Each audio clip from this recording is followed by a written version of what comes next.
One of my favorite things to do in the Bible is to study some of the great men and women of God who've been used of God. Someone told me a long time ago, said, Sammy, the great books that you need to read are the biographies of men and women who've walked with God. And of course, the greatest biographies are right in the Bible. And Joshua is one of those. And one of the great stories is when Joshua and the children of Israel took Jericho, because we see something very interesting about God's strategy and God's plan. So often what happens is we have a strategy and we want God to bless it.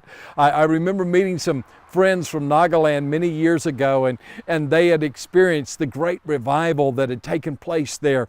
And I was asking them some questions about it, and they said there were two characteristics of the revival. One was that there was great praise and worship and adoration towards God. And the second was that the people were a people of prayer.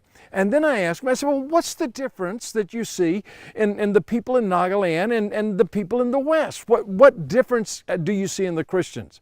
And they said one thing, which I found very interesting. They said, in Nagaland, or in the West, first of all, you ask God, you take your agenda, and you say, God, bless what you've given me to do.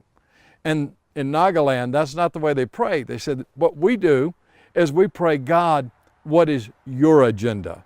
Because God will bless whatever's in His agenda. So they seek God for His agenda. You see, we often have our agenda and we want God to bless it. Well, it was different with them. And it was different with Joshua. You see, what happened was in Joshua chapter 6 and verses 3 through 5, God told Joshua to do the most incredible thing. They were to take Jericho, but not the way, most people would take Jericho. They would go in with their armies and do all of these things. God said, I want you armed men for 6 days just to walk around one time a day. And then on the seventh day to walk around 7 times and then blow the trumpets and the walls are going to come tumbling down. Now that must have sounded crazy, but you see, Joshua knew something. He knew, first of all, the promise of God. For God said that He would, in verse 2, He said that He would give the people over to them, that they would be champions, they would come out victorious. And so they had a promise from God. And what we need is we need to know what God has said. We need God's promise. Second thing is they did what God said do. God gives a promise, but then there's always something that we need to do. We need to practice. There's the promise, then there's the practice of doing what God said do. And then the third thing is this. The third thing is that we are to go in God's presence. You see, the work of God must be done in the power of God, and the power of God is found when we live in the presence of God. And that day, the presence of God filled the people of God, and God gave them a great victory.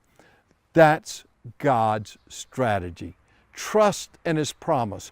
Trust in His word. Believe Him. Take Him at His word, and He will hear, and He will answer, and He will do great and mighty things.